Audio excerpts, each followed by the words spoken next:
on, ladies and gentlemen? It's your boy Rufus. We're back at it again with another installment of the Rufus Rundown. This time, we're responding to, well, the Celtics disaster, really, right?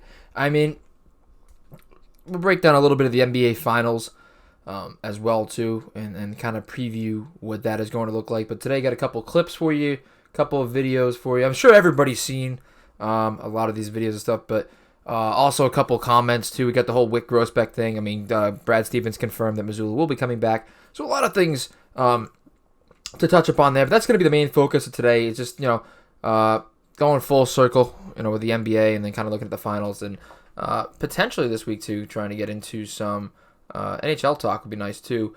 If I could resurface that for the Stanley Cup final. And then guests, too. Again, guests are going to be beginning to reappear throughout the month of June. But if you do enjoy this video and do enjoy the podcast, please be sure to subscribe and like the show. And if you're on Spotify, be sure to follow the show as well. And then if you want to head over to the social medias, LucasJ16 on Twitter, at Rufus Rundown on Twitter, at Rufus Rundown on Instagram, official LucasJ for on Instagram. A lot of my LucasJ16, a lot of my personal Twitter has become a lot of Brockton Rock stuff. I'm doing a lot of work with the Brockton Rocks, and you saw the picture that I posted. Doing my sideline reporting, and I will be sharing a lot of the highlights from those sideline reports in the near future. But been having a lot of fun with that, a lot of meaningful reps, putting a lot of good work in with Brett Schaubs and company over with the Brockton Rock. So huge shout out to him again for allowing me to step into that position, and I've been having a lot of fun doing it. So I'm going to continue to roll that through the summer, and if you want to keep up today with the live tweeting and our reports, go follow me over there on my personal Twitter as well. But we're going to get into the episode. And the Celtics, they are who we thought they were. But they are who we thought they were. I mean, I thought they were frauds. I thought they had been fraudulent. And that's exactly what ended up showing up in Game 7.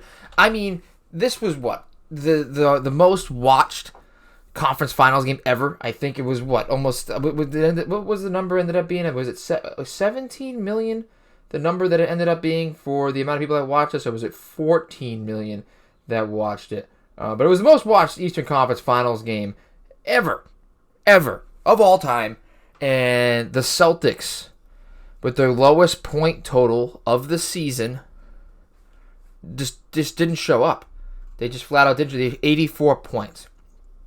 And they just, oh god, 3-point percentage. It was gross. It was gross. I mean, the Celtics just continued to chuck threes. They were 9 for 42 on threes. They shot 21% from three. And Jaylen Brown, 1 of 9, 8 turnovers. I mean, there's so much to get into here, in all honesty. And everybody saw that video after the win with Grant Williams. I'll throw it up here. Look too far ahead, ouch, and make sure that we got. Good job, Grant.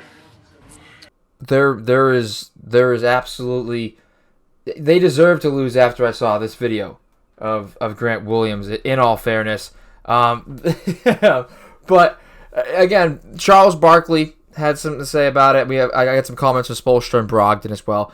But this is a guy, me, who I had taken the Celtics in 6 to begin the series. And again, I had said it too. They have more talent than the Heat. They have more talent. They should beat the Heat.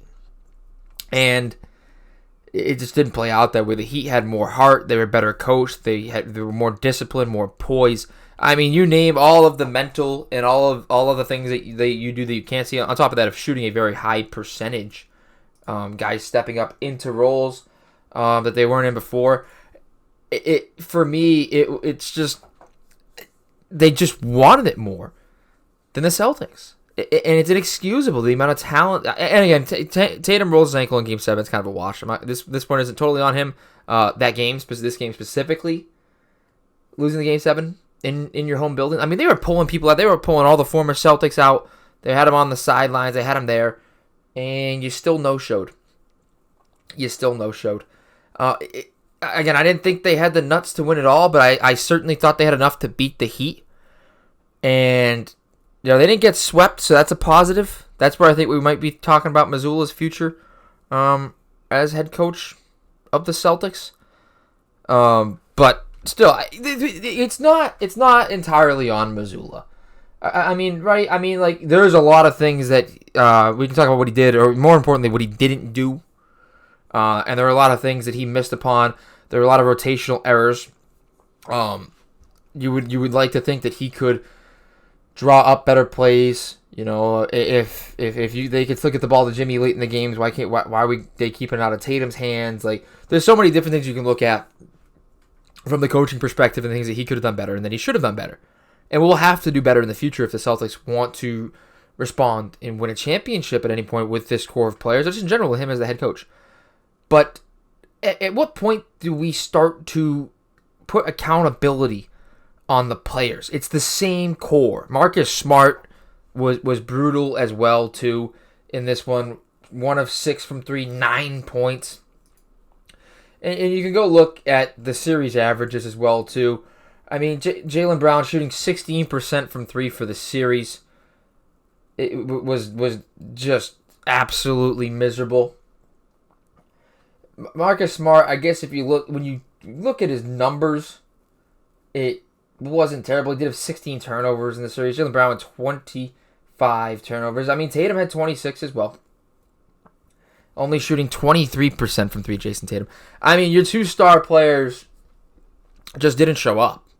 And even Bam didn't have the best series for Miami.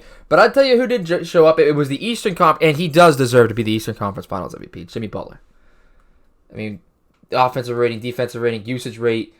I mean, it was incredible. Just 24.7 points, 25 a game, 7.6 rebounds, 6 assists, 6.1 assists, with almost 2.6 steals, almost 3 steals a game. I mean, he was a big-time shot maker. He did kind of disappear for 3 games there, but the one that really mattered the most, leading the way with 28 points for the Heat. Of course, Caleb Martin played well also, but let's not act like...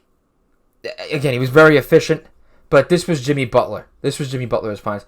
And even for as well as I didn't think that Bam played in Game 7, he was plus 22 for the plus-minus. So, he wasn't a complete liability at the end of the day. And again, the accountability has to fall. I just didn't think the Celtics had the nuts, but this Heat team. Well, I'll play the comment in the video from Eric Spoelstra on what the Heat have and what they have in Jimmy Butler. You have to have a guy that you can hold on to,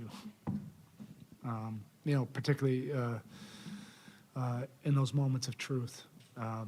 And I've said this before, there's no way to quantify the confidence that he can instill in everybody. And, Jimmy's never had to apologize. I don't want him to ever apologize for who he is and how he approaches competition. It's intense. It's not for everybody, and we're not for everybody. That's why we think it's like an incredible marriage. We never judge him on that. He doesn't judge us for how crazy we get. It's the same language, but the confidence level that he can create for everybody on the roster is incredible. I've almost never seen anything like it, but I have. But he's special, because he does it on both ends of the court. He can play 48 if you need him to. And then he just has a way also that, he has a hard edge, and he's gnarly, but he knows how to have a soft touch just to give somebody some confidence at the right times. That's a special gift that he has. It wasn't scripted, and it's not even the reason why. Like, we have a bunch of guys that just love competition. Just drop us off anywhere and compete for it. Like, put ourselves out there open to all the criticism and everything. But, hey, it's got to happen between these 4 lines. We don't care what the rest of the world is saying. We don't care who's criticizing who. You got to line up between these 4 lines, and let's figure this out. And I think that's the nature of this team that I think, a lot of people respect. because we have had our fair share of setbacks and disappointments, frustration, but we just keep on picking ourselves up and getting on to the next fight. Now, like I said, Spoelstra talking about Jimmy Butler and what he means there. If you're a Celtics fan, does Jason Tatum come off as the type to instill incredible amounts of confidence in his teammates? Does Jaylen Brown come off? Does Joe Mazzulla sound like that? Do you get the vibe that he allows a player to instill that kind of confidence? Does he instill that kind of confidence in his players? Does Jaylen Brown? Does Marcus Smart? Do the big three? Any of the big three? Do they inspire beyond levels? These guys, do they make their teammates around them better? The answer is no, they don't. So I don't understand if you're a Celtics fan here where you can sit and look at this and not want to. You have to shake things up. You have to move a piece here. Move multiple pieces. This core is not it. It's gonna fall. It has to fall back on the players. How many coaches are you gonna run through with the same issues with the same core of players? They don't have any nuts.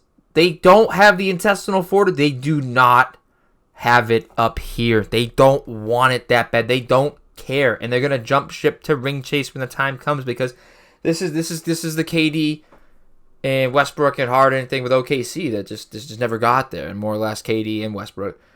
That's what it's becoming. Incredible amounts of talent that's just being wasted. They just don't have the mental strength or fortitude to be a championship caliber basketball team. Now I'm going to let Charles Barkley, I'm going to play the Charles Barkley comments as well, and then continue to rip into the Celtics. And give credit to the Heat, too. We have to give credit to the Heat. We have to give credit to the Heat for just what they've put together here, because it's so improbable, but it doesn't matter. They're there. They've made it there. And okay, I'll get into my predictions soon enough, but we have to give credit to the Heat as well. But I'll play the comments from Charles Barkley now. Place, we talked before the game, like a college football crowd. This place was going crazy a half hour before tip, and then it was dead silent in the fourth quarter. What happened to the Celtics tonight? Well, number one, they play bad basketball. They're so undisciplined and unfundamentally sound. They win games strictly on talent. They don't even run an offense. That's what disappointed me the most. You know, you can win a lot of games on just talent, but when you against the zone, they just settle for jumpers. There's no ball body movement. Same thing I said at halftime. I mean, listen, you just come out. I don't even know what the final stats was. Yes, I do, actually. 9 for 42. 9 for 42. 21.4%.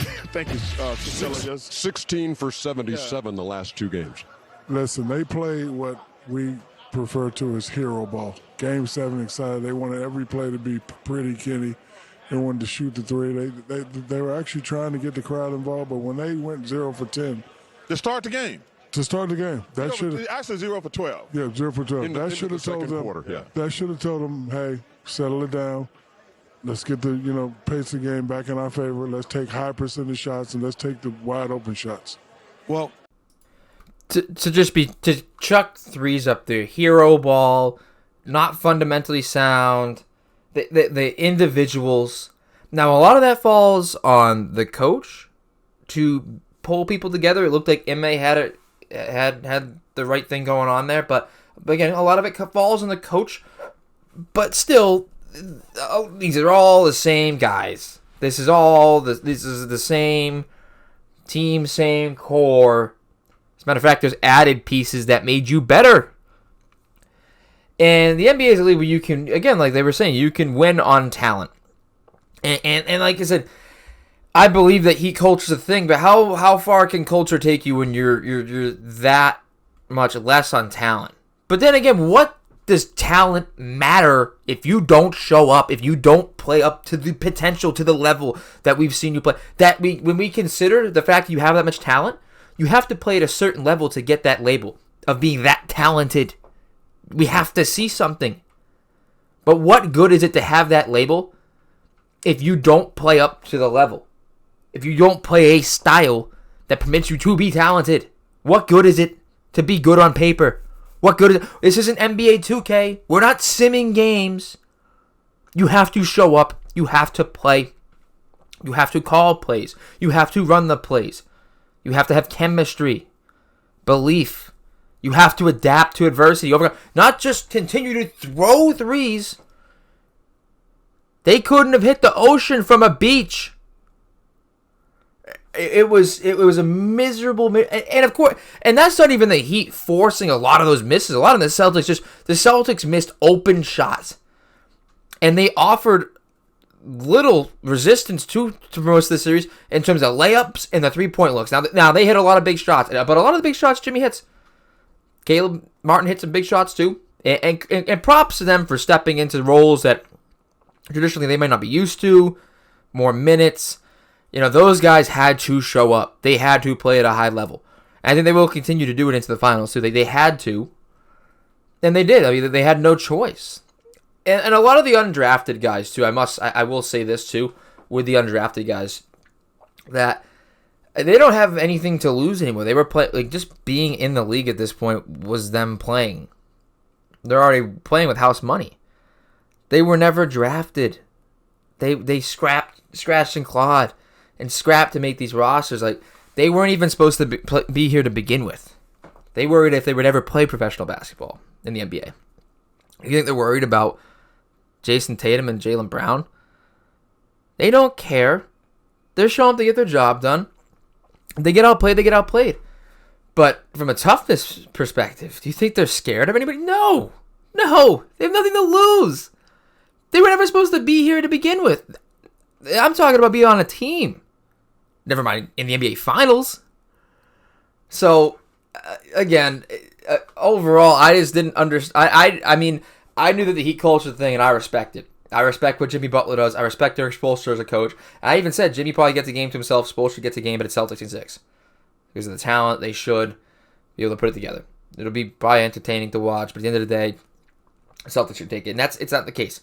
But I'm also on record for saying that I just don't think that the Celtics have the nuts. They just don't have the mental capacity or the mental toughness to be a championship caliber basketball team.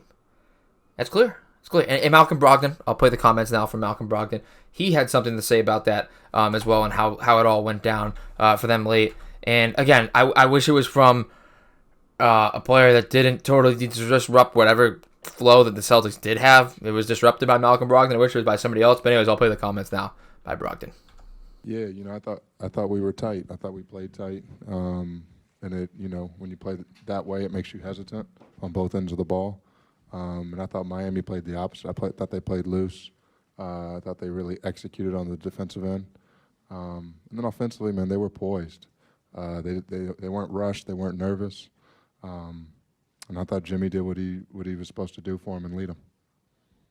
Are there any subtle shots there from Malcolm Brogdon? I thought Jimmy did what he was supposed to do and he led them. We played tight. The Celtics play tight in these moments all the time. Now they have some moments where they don't and it clicks them, but it's the inconsistency. Where is the consistency in the level of play, in the level of confidence? Where I know Jason Tatum rolled his ankle in Game 7, but not having a fourth quarter field goal until Game 4 when you were down 3-0 is ridiculous for your best player. Jaylen Brown, the same thing. Where's the humbly, I was the best basketball player in the world, Jason Tatum? I want that Tatum. Where is he? He doesn't exist. He doesn't have it. And you see how this Miami team embodies the leadership of Jimmy Butler, the leadership of Eric Spoelstra. You don't have a loud voice from Joe Mazzulla. He's not a guy that inspires, and it's the same thing with Jason Tatum. And it's your best player, and he has to lead your team whether you like it or not. So he is the leader of the team. I'll give him that now at this point. He's the number one. He's the leader. He's the guy. But he's not. That's just by default of his ability. That's not because he has the leadership ability to do it. He's in the position, but he doesn't have the traits to be good at it. Just because he's in that position doesn't mean he's good at it.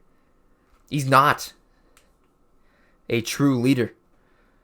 And you can see how the entire mentality of the team follows suit with him. The Heat follow Butler into battle, and they adopt that mindset. And you can see that when Spoelstra talked about it, that basically what it was.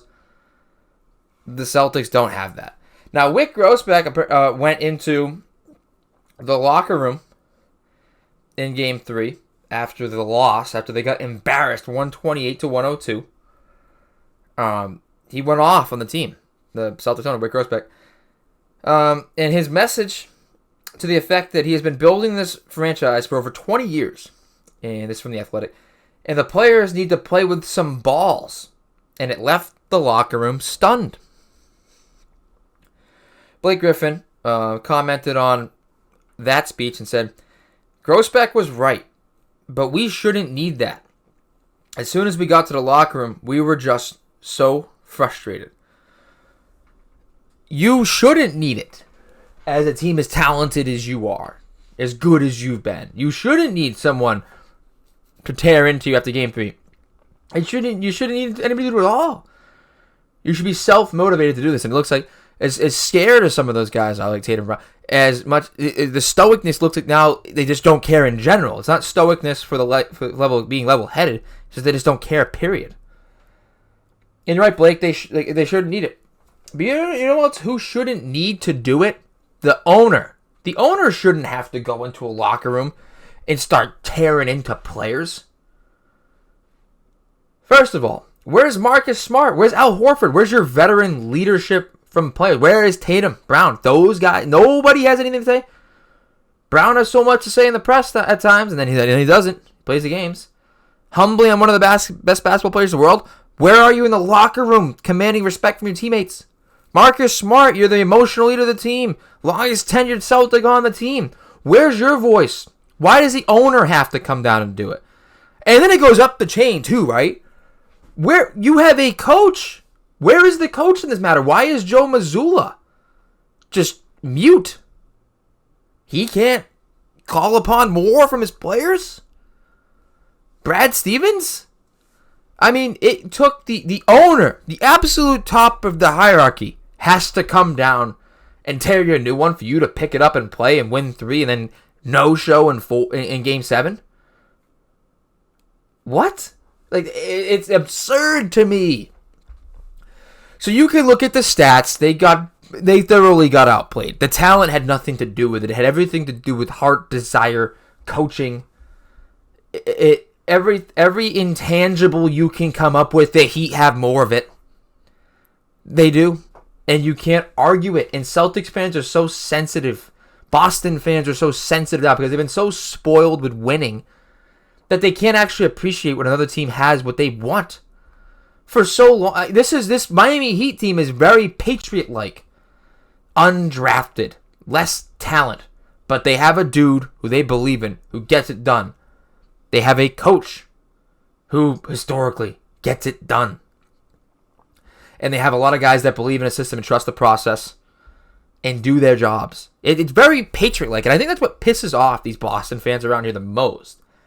Is what they want from their team. They're used to being the blue collar, the gritty, the hardworking, and they are jealous of the fact that Heat have it, and now the Celtics are the chokers in a sense. It is so improbable with the Heat too. If you look at their numbers, they just shouldn't be here. Like the lowest scoring team in the league.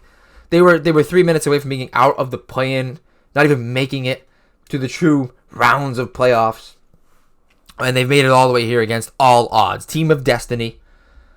And of course, the Celtics argument is like a fan's argument. They can't stand Jimmy Butler. He hasn't won anything yet. But still, look at what have you won either?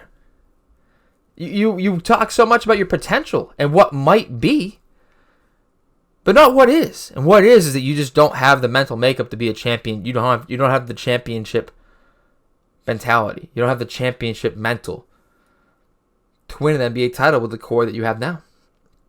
It's sad, it's unfortunate, but it's a thing that you have to accept.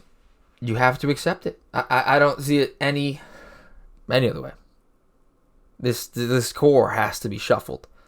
It's not the coach. The coach plays into it for sure. But in no way do you put all of this on the coach. Brogdon saying they played tight. They played tight. Why are they playing tight? Why are the Heat playing so loose? Spoelstra told you they follow Jimmy in the battle. They got to want it more. They love to compete. They love competition. They love to compete. They're gritty. And the Celtics don't. They blatantly do not have what it takes.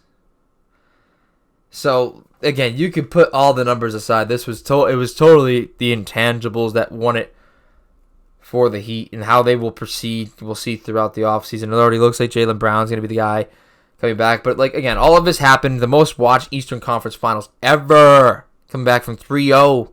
You had everybody watching. Oh, they're going to... And you had everybody who basically gave it to them as well, too. It was pretty much everybody shoot in the Celtics to make history. They had the energy shifter towels just to get smacked around at home. Just to go 9 for 42 from 3. Just to not even show up and get smacked around. The Tatum injury, I don't even think... We're touching upon it so late because I don't even think it would have made that much of an impact. And again, I'll give them the pass this game, but disappearing early in the series. They shouldn't even have been in a Game 7. The Derek White shot bailed out Jason Tatum for only having 6 second-half points in Game 6. I mean, 0 for 8 from 3. The Celtics are not the Warriors. I know the analytics support the threes, but they have to be good threes. They seem lazy. They seem entitled. That's the biggest thing. They seem entitled. Like, teams are just going to roll out the red carpet for them because of the Boston Celtics. And they're supposed to be good. And they have Jason Tatum, who's going to be great, or supposed to be great, or is great. But at the end of the day, they lack the mental toughness that it takes to show up in these big moments. I mean, Jimmy was not a great three-point shooter, but he's hitting big threes in that Game 7. So, again, they have a guy. They have a guy they trust, so they will fall into battle anyway. And the Celtics don't. And the Celtics don't. I've never seen it in Tatum, and I thought I saw it in Brown for a little bit, but clearly, I don't like to make it one game, that really, confirms everything you think about someone or the type of player that they are. But in this case, Jaylen Brown clearly is not a number one. And I think he has to go. Clearly. Marcus Smart clearly not who he used to be. And clearly isn't who he thinks he is. And I think Tatum is clearly not good leadership material. He is a leader just by his talent alone. He's put in a leadership position. It does not mean he is good. It is the same thing with Joe Mazzulla. He's in a leadership position. It does not mean he's a good leader. So that's pretty much everything I got with Celtics Heat. On the fact that I think the Heat just, again, all being said is all credit to the Heat too for just being mentally tougher. I mean, I'm enamored of watching Jimmy Butler. I am rooting for them all the way in the finals. And as we get into my prediction for the finals, give me the Heat in 6. Give me the Heat in 6. Again, there's no rhyme or reason to this. I think if you look at this on paper, it's clearly the Nuggets are clear favorites. Their efficiency, but they've been waiting for a little bit. Again, matchup wise, the Heat. I mean, who matches up against them? They're incredibly efficient. They rolled through the Lakers out in the Western Conference. Every initial thought is Nuggets in 5, but I am taking the Heat in 6 because I have bet, everybody, including myself, has bet against these Heat the whole way. In the last series, the last time where I will make my picks like off the basis of talent, because I knew the Celtics had no nuts, I knew they had no balls, but I made the pick with them anyways because I liked how much more talented they were. We're not doing that again. This Heat team is going to find a way. Somehow, some way, they're going to find a way. They don't play the games on paper. The Heat are not being rolled out like the red carpet for anybody to win an NBA championship. I don't know how it's going to happen. I don't care how they do it. The Miami Heat will be your NBA champions this season. It'll happen. I don't know how. I don't know if it's going to be Tyler Hero coming back. I don't know if it goes 7. I don't know if they sweep them. I don't know. One way or another, the Miami Heat are going to be NBA champions this season. It's just at that point. It is straight up at that point. And I'm excited to watch it. Again, I think that Bam's very athletic, but he's undersized in comparison to Jokic. I think at this point, if you have those guys hitting shots like they're due, Bam, don't even worry about offense. We need you to just play defense on Jokic, make his life as difficult as possible. Probably still going to get 20, 10, and 10, but like make it more inefficient. Couple turnovers here. Jimmy, I don't know. I don't know if you put him on Jamal Murray because you got other guys that can play good defense. But obviously Jimmy's a great wing defender. Jimmy, you got to go out and hit tough shots for us. And Caleb and Gabe Vincent, they just got to keep knocking them down. Their shooters just got to keep knocking down shots. I mean, they shot at a historic pace, at historic rates. I mean, for the series, they shot 43% from three in the series. Like that's incredible. In comparison to the Celtics, that shot 30% from three. I mean, you could look at the stats. There's a lot of stats that will support how much better the Heat were, but the whole reason they were better is because that they did want it more. I mean, the Celtics turned the ball over more. That's the thing. The Heat didn't turn the ball as much. They shot more effectively and more effectively from deep, and they had a higher offensive rating. But I said Denver has been incredible with their efficiency, their offensive rating, mopping through a Lakers team who again, I think not only the Nuggets, that was what happens when you have a team that is more talented, but understands what's at stake and takes care of business the way it should be done with the sense of urgency that they had. So there's going to be some unique matchups. There's going to be guys that step up and play. I mean, obviously there's a lot of depth for Denver, but they've played at a high rate and high level too. There's no guarantees that the Bruce Browns of the world can continue to play at a high level, or the Kentavious Caldwell-Popes can continue to knock down shots. So it goes both ways in a sense where I think that it will end up being the Miami Heat as your NBA champions, an 8 seed NBA champion, a team that played in a play-in game, 2 play-in games, losing the first, we're 3 minutes away from being out of the place, will be your NBA champions. Jimmy Butler will get his NBA Finals and his Finals MVP. We'll see how much further on he can carry it on after that, but that's, again, that right there, I think, is what's going to happen.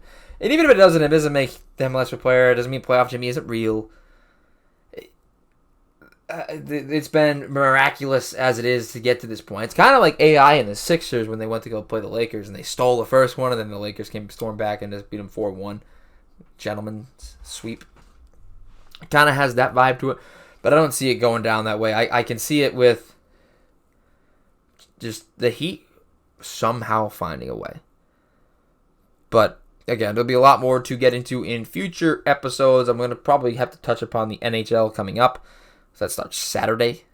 So, might be getting at that. Maybe Saturday morning I'll be able to get that out. We'll see. But again, if you enjoyed the video, please be sure to drop a like and subscribe and follow on Spotify. And be sure to follow all the social medias that are linked. I think Instagram's a safe link. I think in the description of the YouTube video as well. But you can find me all over social media. And again, all the Brockton Rock stuff too. With those live tweets, if you want to follow the Rocks and follow what I'm doing with the Rocks, hoping to bring some of the Rocks players onto the show as well as guests. Again, a lot of stuff going on. Want to upgrade equipment. Want to progress. The progression is the number one thing with this and with life too. Those opportunities that I've had, just looking to continue to progress myself. So appreciate everybody for tuning in. Or you're a Celtics fan, I don't feel that bad for you. I don't. I try to tell you, try to warn you, and a lot of you guys are toxic. Let's be honest here. So I would wish you better, but I don't. Miami Heat, best of luck in the NBA Finals. It's your boy Rufus signing off. But they are who we thought they were.